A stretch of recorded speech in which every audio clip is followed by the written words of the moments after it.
Hello everybody, so for today's Vintage Thursday video we are going to change back the wheels that we had on the hoeing video. Okay, so we had the row crop wheels for the last video with the hoe and the fodder beat. What we're going to do today, we are going to change these back to its normal wheels. Okay, so we're going to put the proper wheels back on, and to do that we are going to use this nifty little invention. Okay, so this is a Ferguson linkage jack. So fits under the tractor like so. Link arms obviously on here, and under here, and these bits fit under the opposite end of the link arms, and then operating the linkage, lift it up and lift the back wheels clear of the ground. So the jack comes in two parts. So this is the back part, and there's a U-shaped arrangement to go under the front axle, and you chain the two together, and as the back lifts up, that pivots the front forward, and all four wheels come off the ground at once. Now unfortunately I don't have the front section, all I have is this back section. At some point they have got separated because they come as a pair, but they have become separated during their lifetime, and unfortunately I do not have the front part. So we're going to have to jack that up manually and do that, I'll do that kind of the old-fashioned way. But we're going to use the back, we're going to jack the back up with the proper machine. So this is actually kind of the second incarnation of this article. It's not a machine, is it? It's not really an implement. This attachment, I get an accessory. It's an accessory, right? That's what it is. Okay, so the first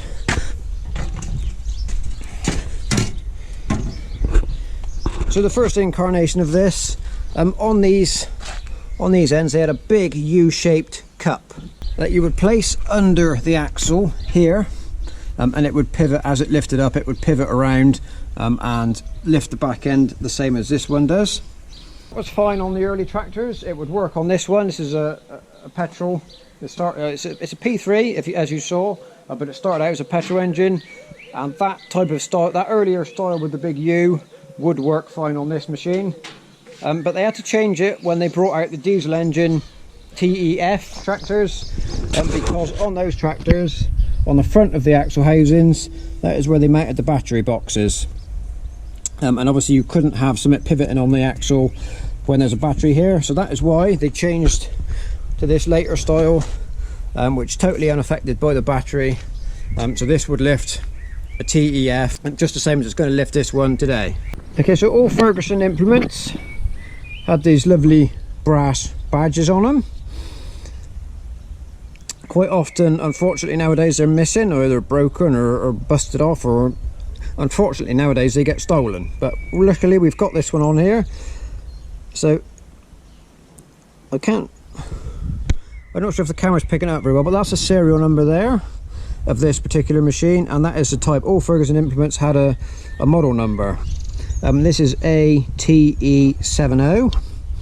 Every implement, there you are, we can see it, get the light right, we can see it. So every implement had its own individual number, and there's a whole list of patents that could or could not apply to this machine. I can't see that this accessory has that many patents on it. So this is just like a standard plate, and some of these numbers could have applied to a machine it was on. So it's quite simple in its operation. We just place it underneath the axle,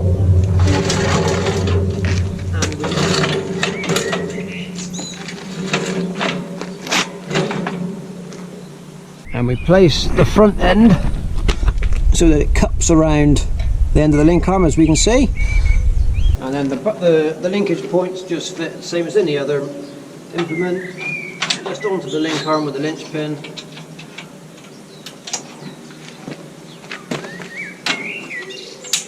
Is then held in place securely, and up on the front again on the other side. So once we've got the jack fitted to the linkage, now would be the time. If you had the front section, you would fit that as well, but we don't have that. So what we'll do before we lift up, we will just slacken the wheel nuts off with a socket, and then we'll lift the whole lot up.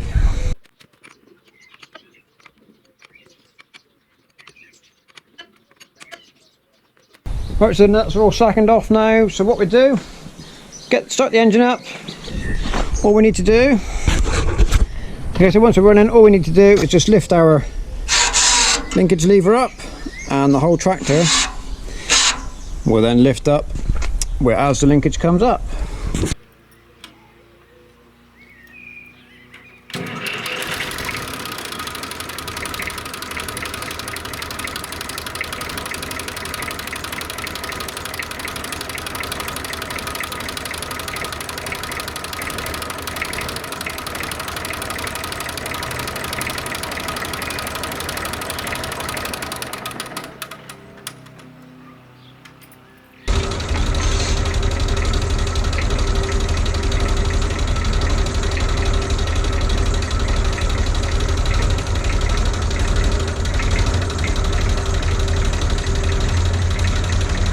Right, so now we're lifted clear, we'll just have the nuts off. We use air gun for that, just to speed things along a little bit. Pull the wheel off and then put its correct one back on.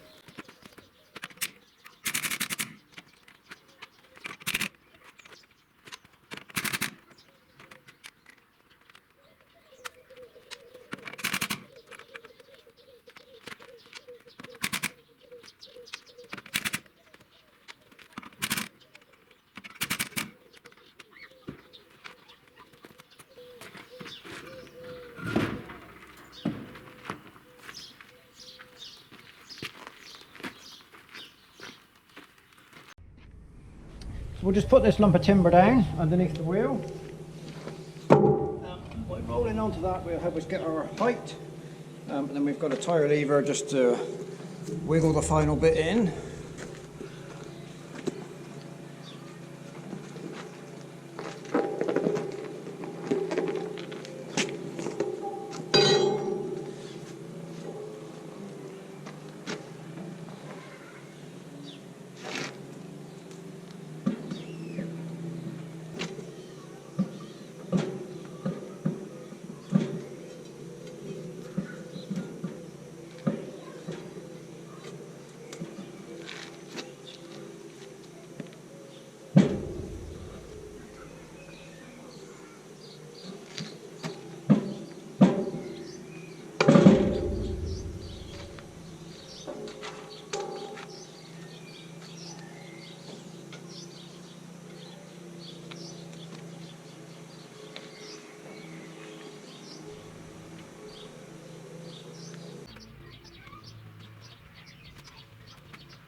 Right, so we're all done now. All we need to do is lower our lever. There we go, back to rear wheels, back to original setting. Just the front ones to put in to get them back in line. Right, so to set the front back to normal, all we've got to do is just undo these two nuts and take the bolts out. And then we can select another set of holes. There's all sorts of track widths on these, so you can see that's where the washer was before, and that one. So we just got to take the bolts out and move it in. Most important thing to remember with these, you always need at least one empty hole between bolts. Okay, so you can't have bolts in adjacent holes. It's not strong enough. You need the width between the bolts to give you enough strength in the axle. Something else that is quite a clever design of these of this type of steering. As you can see, there's a wide range of holes. You could potentially have this hole here all the way out to here, and a second, and it's a second bolt here. So this one, it would be vacant, you know, in the back half, and that then sets you out to your wide track. And if you want to go even wider, you then reverse the wheel so the dish is inside, and that then sets your wheel way out wide. Anyway, for what we're doing now, we're going back narrow. The clever part about the design of this style of axle, no matter where you set this axle, you never need to adjust the track rods. It will always steer straight ahead. Okay, so once this is set, doesn't matter which track width you're on, this track rod never changes. It always steers right. Right, so we'll jack up, we will undo our bolts, and then we will slide the axle back in.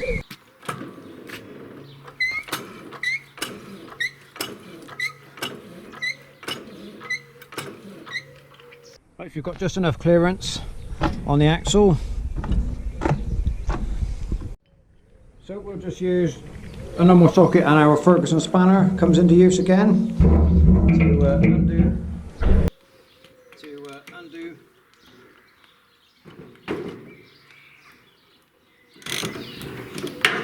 to undo the two clamping bolts.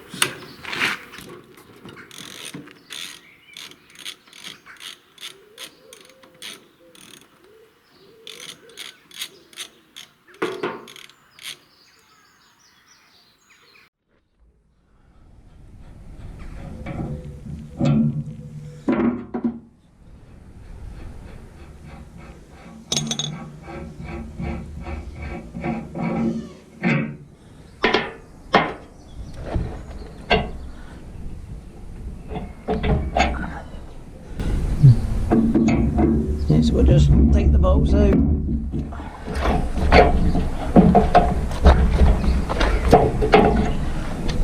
Slide the axle back to where it used to be.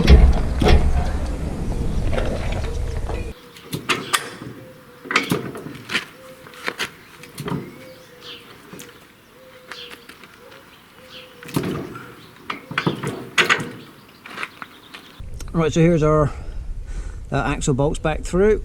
As you can see, we have got at least one spare hole. We've actually got two, because there's another one behind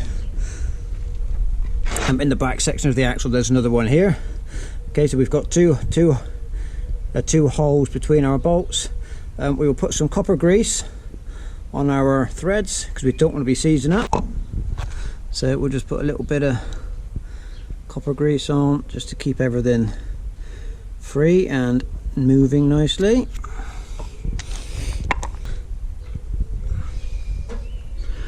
And then the nuts and washers back on.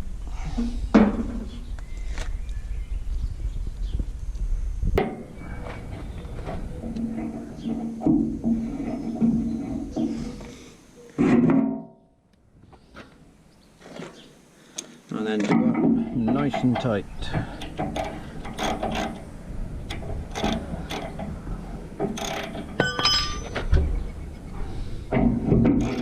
Nice and tight to finish the job.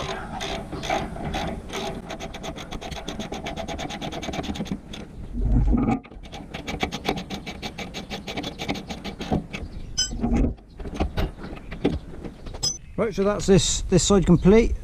This is actually the axle's narrowest setting. I do like to run the front axle of my tractors as narrow as they will go, because if you look, the inside of the tyres are then in line.